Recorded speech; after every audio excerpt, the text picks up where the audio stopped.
La conferencia magistral de hoy es ¿qué es ser joven en México? Nos acompaña un excelente profesor, investigador, filósofo, es el doctor Rogelio del Prado Flores. Es miembro del Sistema Nacional de Investigadores del CONACYT nivel 1, profesor investigador de la Facultad de Comunicación y del doctorado en Investigación de la Comunicación de la Universidad de Anáhuac, México.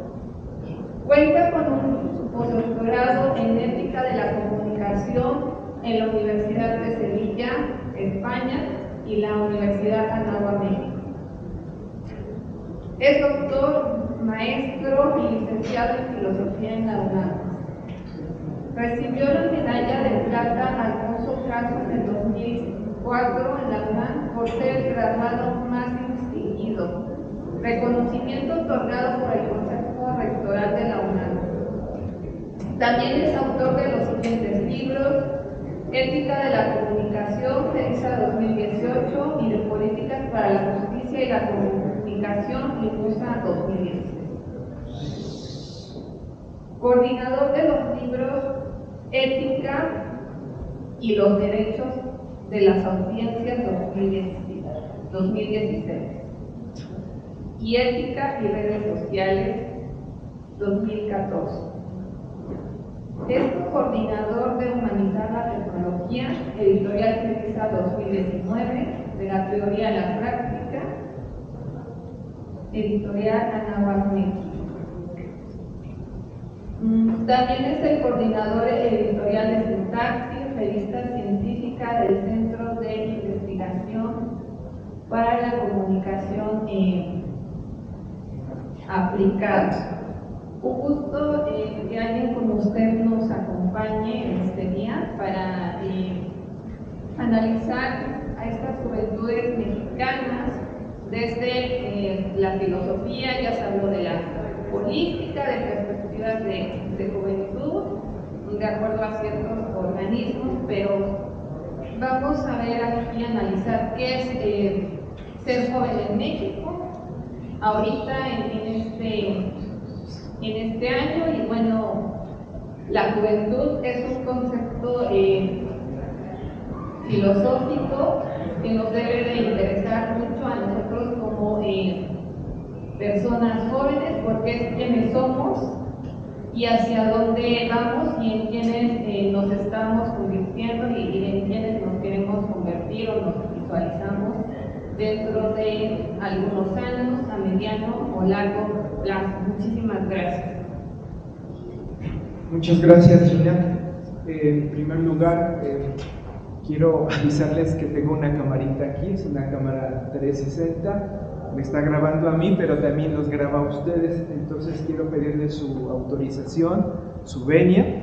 Es únicamente con fines académicos, de difusión, con carácter social, simplemente para que las ideas y el pensamiento pues se pueda difundir más allá de esta aula. Entonces, bueno, quiero empezar agradeciendo a Gina por la invitación. Es para mí un honor estar en el Ateneo Nacional de la Juventud y un doble honor en este Día Internacional de la Juventud. Felicidades a todos por este día, por este hecho que en verdad pues nos marca, les marca, y esperemos que de aquí, de todas las reflexiones que se estén haciendo, pues ustedes salgan con una visión más profunda, más llena de energía, que les permita pues seguir adelante y creciendo. Y también para mí es un honor estar en este recinto, en el Senado de la República, este lugar donde se debaten ideas, donde se construye nuestro presente, nuestro futuro, donde ciertamente también se han tomado decisiones que no favorecen quizás a todas las personas, pero que seguramente hay una buena intención de construir un México.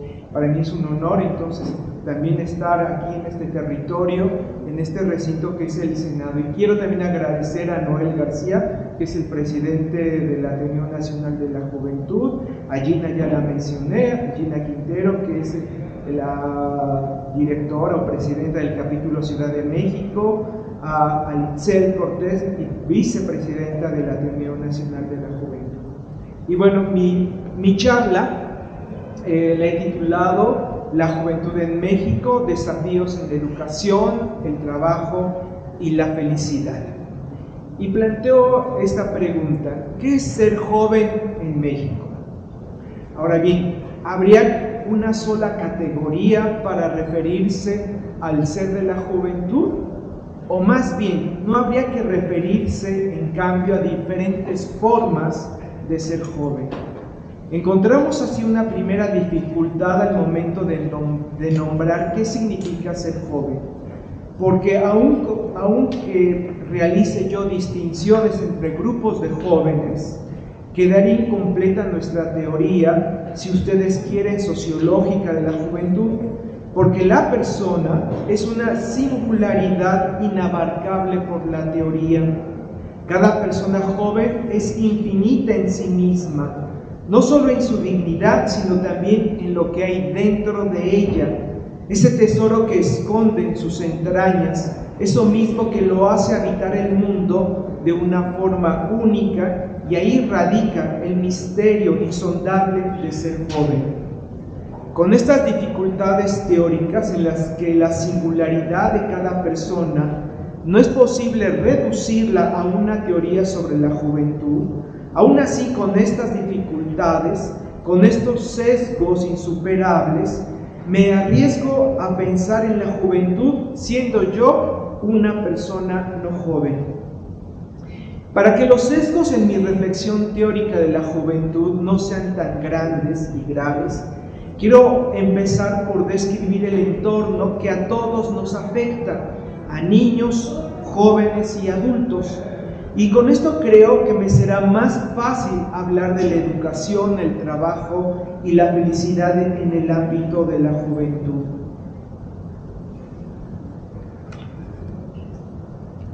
Para todos es conocido, pues, que vivimos en un entorno de incertidumbre global, generalizado en todas las áreas, en la economía, la política, la familia y la educación. ¿Qué significa esta incertidumbre? Es un poco parecido a una época de nostalgia y añoranza de un mundo mejor, pero sabemos que la cuesta está muy inclinada y pesada, que los recursos con los que uno cuenta no nos aseguran la felicidad. Parece que el éxito está reservado para unos pocos, que el entorno no nos ofrece a todos las bases y las estructuras que nos acompañen para ir superando nuestras metas. La incertidumbre implica entonces la necesidad de contar con planes a corto plazo, a un mediano plazo, a lo mucho, y por lo tanto pensar en un plan para toda la vida se vive como un sueño, como una ilusión que ojalá se logre. Pero ese sueño se vive con cierta moderación.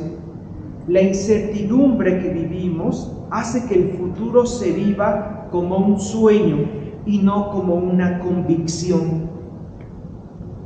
Otra característica generalizada de este entorno que a todos nos afecta, a niños, jóvenes y adultos por igual, es el consumo mediático indiscriminado de todo tipo de información. Justo junto a este hiperconsumo de contenidos, habría que señalar que este hiperconsumo solo es posible si tenemos a la mano un dispositivo que se preste a ofrecernos esta información. El dispositivo o celular a la mano, junto con esta necesidad imperiosa de consumo, hablaría de puntuar que producen un tipo de interacción muy particular entre las personas. Incluso, para ser más rigurosos con la descripción de la situación, habría que distinguir entre comunicación, interacción y diálogo. Considero que la interacción es la forma más dominante que tenemos para relacionarnos entre las personas. La interacción es una acción corta o entrecortada, es en pausas, pasajera, muy puntual, sin ritmo ni ritos, sin protocolos. incluso con un mínimo de buenos modales. Solo lo más básico de cortesía, de lo políticamente correcto y hasta ahí. Entonces distingo interacción de comunicación y de diálogo. ¿Qué es interactuar? Un ejemplo muy claro es nuestras charlas o nuestra comunicación que tenemos en WhatsApp, ¿no? Es decir, contestamos el mensaje cuando podemos o cuando queremos. Son mensajes muy cortos, muy breves, con pausas, a veces con emojis. Y esta interacción, yo me pregunto, ¿de qué nos está hablando? ¿Acaso refleja algo de nuestro entorno, de nuestro ser, de lo que nos está pasando? La interacción puede ser muy eficiente. Es una intención principal, la eficiencia y la practicidad, el dominio del pragmatismo. ¿Por qué llamar la atención sobre la interacción, la eficiencia y la practicidad en el ámbito de las relaciones humanas? ¿Por qué la interacción es la forma más dominante, en la forma que tenemos para conectarnos? Puntualmente, porque preferimos interactuar entre nosotros en lugar de dialogar. En lugar de debatir ideas, preferimos interactuar, dar mensajes, mandar contenidos en redes sociales. En este sentido, habría que preguntarnos. Las respuestas pueden ser muchas, pero aquí está la pregunta. ¿Qué está detrás de la interacción? Y más aún, ¿qué produce la interacción? Considero que una de las primeras respuestas salta a la vista de todos. Es el discurso del capital, el que nos obliga y nos doblega a una dinámica de trabajo eficiente para producir y consumir, donde el ser humano está inmerso en un proceso matricial de producción y consumo, como en la película de Tiempos Modernos de Charles Chaplin, donde el sujeto replica su forma de estar frente a la máquina más allá de la fábrica. Así, la interacción entre las personas obedece a la necesidad de estar de otra forma en la fábrica y en el supermercado, pero con la misma intención: producir para consumir. Ahora bien, quiero puntualizar otra dimensión de la interacción que me abrirá las puertas para entrar por fin al tema de la juventud en México. La interacción obedece a un entorno particular de neurosis. Se trata de una neurosis que se configura como reacción ante las figuras de autoridad. Nos encontramos en una época de devaluación de todas las formas de autoridad. Las empresas, al saber que la figura de autoridad está en crisis, han inventado la teoría del líder.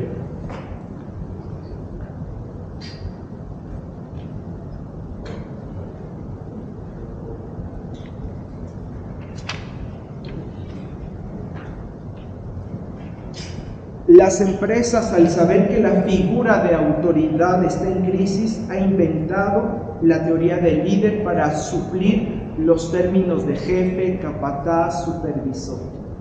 Considero que el fenómeno de la interacción social es negarle el reconocimiento de autoridad al otro, de no estar a sus órdenes y disposición todo el tiempo, una forma de rodear el encuentro con la verdad del otro, lo que nos haría asumir un reconocimiento a su poder, porque como dice Michel Foucault, las relaciones sociales son relaciones de poder que se estructuran a través del discurso verdadero. La neurosis implica un rechazo y una resistencia al diálogo con el otro, que es autoridad. La interacción por neurosis nos diría que concedemos parcialmente el reconocimiento al otro, pero no del todo, como si el otro fuera un malestar, como si una comunicación o diálogo o debate con el otro, que es autoridad, me enfermara de nervios. Y es preferible aprender a manejar una distancia prudencial con los otros que tener un diálogo y un debate con ellos. Las múltiples formas de interactuar sin compromiso son como una medicina entonces, un fármaco ante el otro, que parece que atenta contra mi dignidad o mis recursos. Por eso es una neurosis, porque estamos inmersos en el registro de lo imaginario y lo simbólico y damos por hecho situaciones de riesgo, miedo, inseguridad, cuyo origen disponemos que está en el otro. Otra vía puede ser pensar que la interacción es resultado del fracaso del amor. El sujeto desea ser amado por el otro, ser reconocido por el otro, pero este hecho parece no darse en la experiencia cotidiana y en su lugar surge el odio. Entonces, esta neurosis que supongo yo, a manera de hipótesis, está detrás de nuestras formas de interactuar, implica una cierta forma de rechazo a todo tipo de autoridad. Es decir, preferimos estar a una distancia y no dialogar con el otro que es autoridad, porque nos han enseñado desde la escuela que el que tiene la razón, el que tiene la verdad, pues entonces nos somete o nos pide que hagamos lo que él piensa. Entonces preferimos, frente a la autoridad que tiene el discurso verdadero, mantenernos alejados, y por eso preferimos solamente interactuar y no dialogar. La interacción es entonces una forma neurótica de relacionarme, en la que no se busca ir más allá de la simple interacción, como si la interacción fuera la manera de decirle al otro que no me interesa del todo, un pequeño golpeteo de indiferencia, una forma educada de excluir, una forma fina de rechazar al otro. Se trata de evitar la intromisión excesiva del otro. El imperativo es cuidar lo propio, que parece estar en riesgo de ser arrebatado si me pongo a dialogar. De este modo, ahora me detengo en pensar en qué es ser joven. Sin más, diría que el ser del joven es un agalma. En el diálogo del banquete de Platón, al final aparece un personaje singular que al parecer era de belleza considerable y que se entretenía con cuestiones políticas. En el diálogo que mantiene con Sócrates, este personaje llamado Alcibiades, se introduce un nuevo término que no había estado presente en las discusiones previas en el diálogo sobre el Eros. Se trata del concepto de agalma, que se refiere a una joya, una piedra especial, un objeto precioso. Esta agalma aparece como desconocida por quien la porta, por lo tanto, es más fácil que los otros reconozcan este valor singular de agalma en la persona que lo porta. Pues bien, desde mi punto de vista, el ser del ser joven es una agalma, algo precioso y apreciable que produce una atracción. El problema es que el sujeto joven parece no darse cuenta de esta agalma que él porta, o parcialmente sabe lo que tiene. Puede tener una idea errónea incluso sobre la agalma que lleva, incluso desconocerla por completo, no reconocerla y en un caso extremo, incluso rechazar su propia agalma. El ser del ser joven está en una dialéctica de descubrimiento de su agalma. En ese tránsito, en esa tensión, en ese viaje de reconocimiento de sí mismo, podemos ubicar el ser del ser joven. El ser del ser joven es una travesía de descubrimiento de su agalma. Esta travesía o viaje singular le da la forma a eso que llamamos identidad o identidades.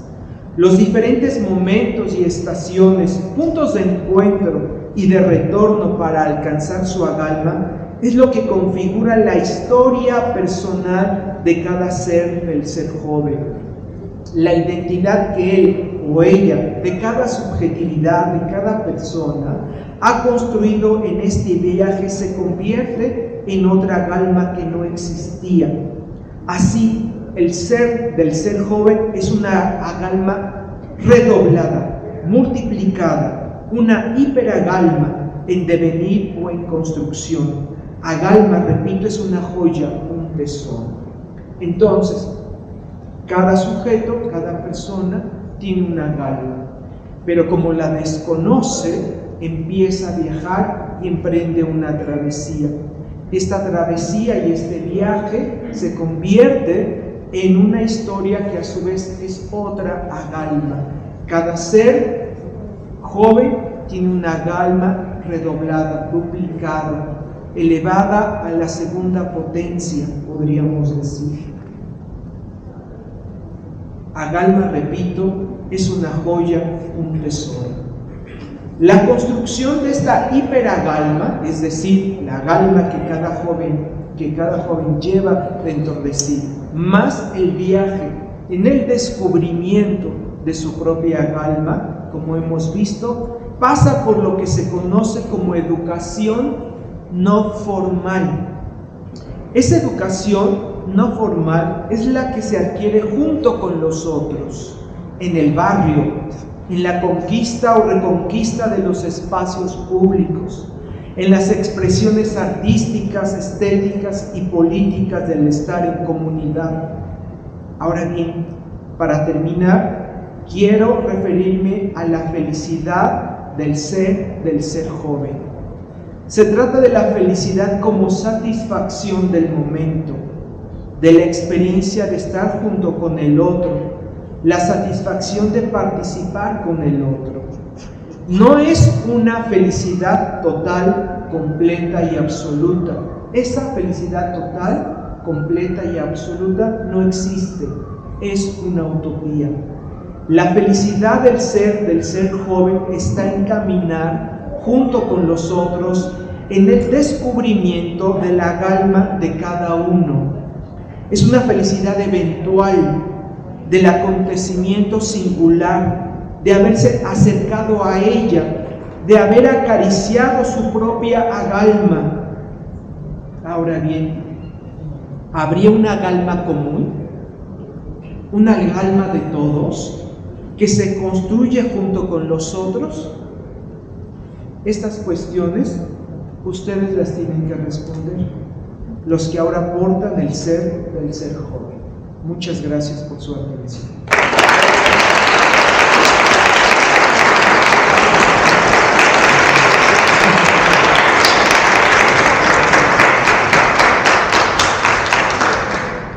Ha sido un enorme placer escucharle, porque ya no nos quedamos con las definiciones de juventud de los organismos internacionales, de las edades, sino vamos a esa esencia del análisis.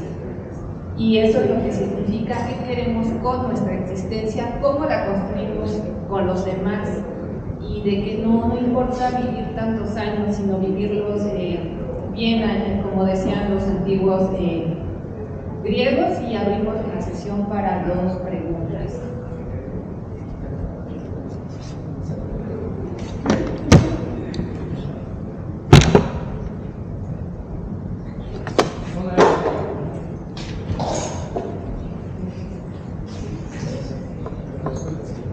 Doctor, muchas gracias por esta magnífica conferencia. Creo que para los que venimos de las humanidades, específicamente de filosofía, nos es bastante fácil relativamente entender que la construcción de sí mismo no se da sino a través del otro. Sin embargo, estando en una sociedad tan individualista, me parece que el principal problema de las juventudes y en general de la sociedad es que estamos en un mundo que ya no sabe escuchar. Ni siquiera nos escuchamos a veces a nosotros mismos. En este sentido, esta construcción del ser que usted comenta, que también obviamente forma parte de ese ser joven, pues es imposible pensarlo sin el otro. ¿Cómo vamos a pensar esa formación de sí mismo si no somos capaces de escuchar al otro? Entonces, mi pregunta puntual es, desde su perspectiva, ¿qué es lo que está haciendo que las juventudes cada vez se encierren en sí mismos y sean incapaces de esto que Platón propone de manera magnífica de la dialéctica? Porque no nos podemos construir sin eso. Entonces, ¿cuál sería, pues, digamos, su análisis, su punto de vista sobre lo que nos está faltando desde las juventudes para poder volver a recobrar este sentido del arte de escuchar al otro.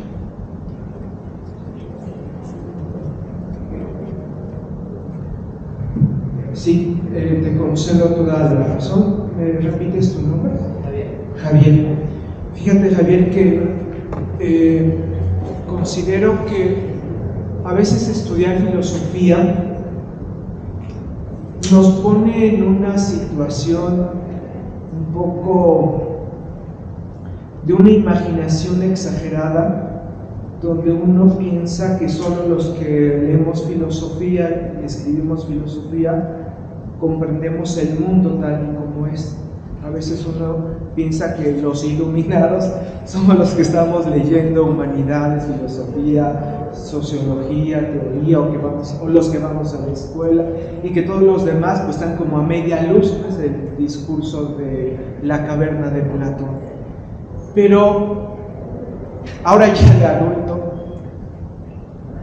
he estado haciendo una investigación, jóvenes que están apropiándose de las calles. He estado entrevistando a muchos jóvenes que bailan aquí muy cerca en el Monumento a la Revolución y que escogen el lugar. Yo me imaginaba que escogían el Monumento a la Revolución por el lugar simbólico que representa, y la respuesta que me daban es porque había unos ventanales donde podían verse y reflejarse y ahí bailar y verse. Bueno, una de las preguntas que yo les decía es: ¿qué es ser joven para ti? Y sus respuestas eran filosóficas, eran teóricas, eran tremendamente llenas de vitalidad, de argumentos. Esté yo de acuerdo o no esté de acuerdo, lo que te quiero decir es que hay una concepción de ser joven que está presente en cada persona y que fluye esa concepción de sí mismo, de lo que es ser joven, fluye pero de manera como muy corta, entre amigos y de momentos pausados. No son grandes discusiones filosóficas las que tienen los jóvenes, a veces sí, pero incluso un joven que está en preparatoria o que no va a la escuela, que está en la comunidad indígena, que también me he tenido la oportunidad de dialogar con ellos, el mismo campo, la misma naturaleza, la misma existencia te hace pensar. Es decir, la filosofía no necesita venir de la lectura. La misma realidad te confronta, la misma realidad del otro, la pobreza del otro, la presencia del otro te confronta. Y entonces cada persona, joven o no joven, da diferentes respuestas. Lo que pasa es que, desde mi punto de vista, como mencionaba en mi texto, los que estamos atrapados por el celular, pues tenemos cierta interacción con muchas personas, pero muy pausada, muy corta, entrecortada. Aún así, yo creo que las personas jóvenes sí reflexionan, sí se cuestionan sobre su sentido de vida. Y a lo mejor la respuesta no se ponen a escribir en Twitter o en Facebook: para mí ser joven no es esto, sino se lo comparten de una forma, a lo mejor a través del baile o a través de muchas expresiones artísticas y políticas. Y que en la educación no formal, que aquí es mi punto, entre todos ustedes está surgiendo un nuevo porvenir para México. Entonces tengo una visión ahorita positiva. A veces quisiéramos que las cosas marcharan muy, muy, muy rápido, que hubiera grandes estructuras, grandes políticas públicas que ayudaran a resolver la pobreza, la miseria y la educación. Yo les diría a todos, hagamos poquitas cosas que estén en nuestras manos y vayamos creciendo juntos.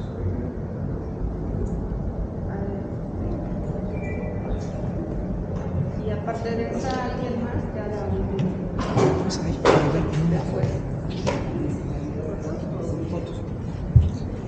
Primero que nada, felicitarlo, doctor, por esta extraordinaria exposición y de manera filosófica y armónica de expresar lo que es ser joven.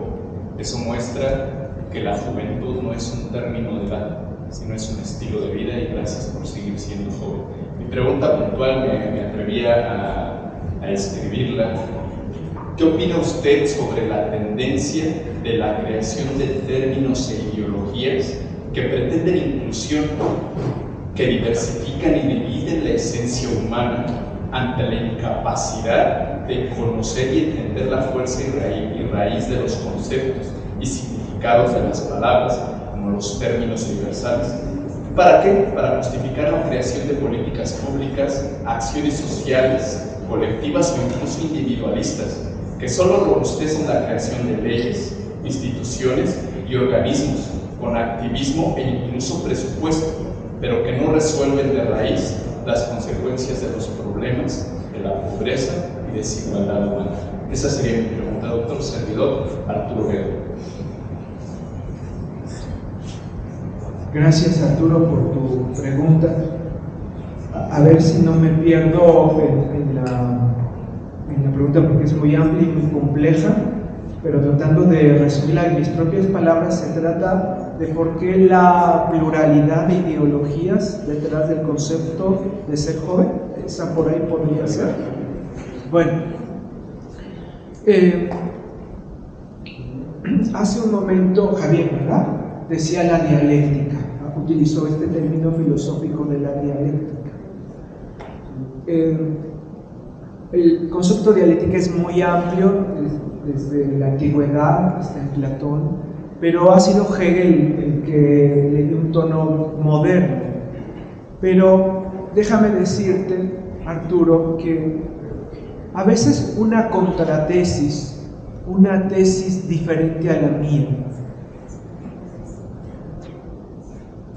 incluso a veces hasta un fracaso, o que me juzguen de manera equivocada, o a veces un retroceso legislativo, que esperemos no suceda, a veces ayuda a uno a pensar con mayor profundidad las cosas. A veces los errores teóricos se convierten en guerras, lamentablemente. A veces la teoría ha estado detrás de genocidios y del holocausto. La teoría no está exenta del mal, y en eso te concedo toda la razón. Incluso podríamos decir que detrás de toda guerra, de toda violencia, de todo feminicidio, de cualquier acto injusto, está una teoría, un concepto. Entonces, algunos filósofos piensan que el debate tiene que estar en las ideas, y yo concuerdo con eso. En confrontar ideas y pensar que es mejor confrontar ideas y dialogar y debatir que pasar a las armas y a la violencia. Por eso, hace un momento yo decía, ¿por qué preferimos interactuar en WhatsApp que debatir ideas? Porque en la interacción uno mantiene alejadas a las personas del debate y del diálogo y de la reflexión profunda. Y a veces en el debate uno puede enojarse y se emociona, y a veces se descontrola uno. Habría que aprender a debatir, pero el problema es que ni siquiera nos comunicamos, o sea, interactuamos. El segundo nivel sería comunicarnos y el tercer nivel sería debatir, pero estamos en un momento histórico donde preferimos mucho interactuar, y eso yo le llamo neurosis, porque veo que le tenemos miedo al debate, porque tenemos miedo a perder nuestra verdad, pero preferible perder nuestra verdad, nuestra parcela de verdad, y debatir, a que el otro o yo mismo me convierta en un agente de guerra y de violencia. Lo que tú mencionas es muy importante, porque detrás de todo acto de odio hay una teoría, hay un concepto.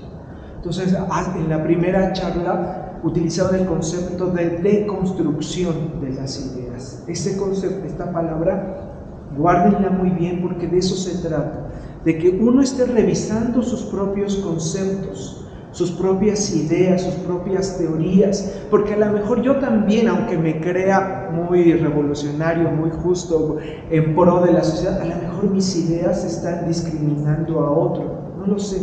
Entonces de eso se trata. Pero ¿quién me va a permitir ayudar a darme cuenta de que a lo mejor estoy haciendo violencia teórica, violencia conceptual, violencia simbólica? El otro que me debate, el otro que me analiza, que me critica, y a través de esta confrontación y este debate de ideas, esperamos que surjan reflexiones cada vez más profundas, ¿no? Te concedo toda la razón, hay que estar muy atentos porque la teoría no está exenta del mal. Muchas gracias.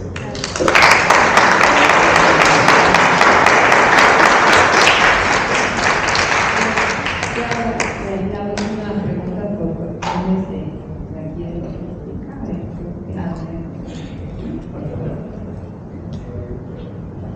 Ediel Santiago, quiero agradecerte por la conferencia y, bueno, más que una pregunta, únicamente quiero decir que yo sí me voy con una reflexión muy grande. ¿Cuál es la gama que nosotros tenemos en el mundo, ¿no?, como jóvenes? Eso me lo llevo a casa y me lo llevo para reflexionar. No lo había pensado y, bueno, tengo mucho trabajo este domingo. Gracias.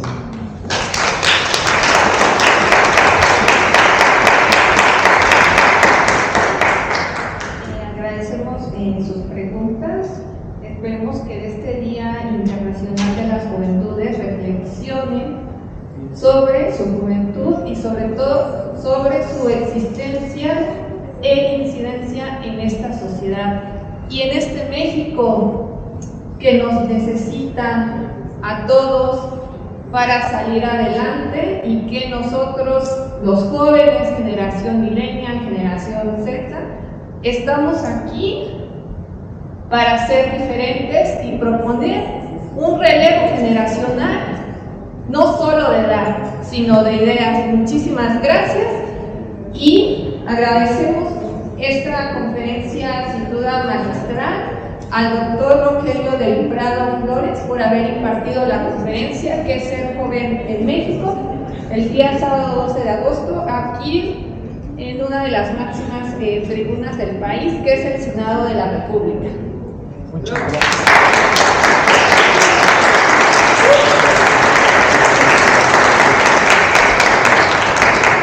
Muchas gracias a todos, muchas felicidades. Gracias.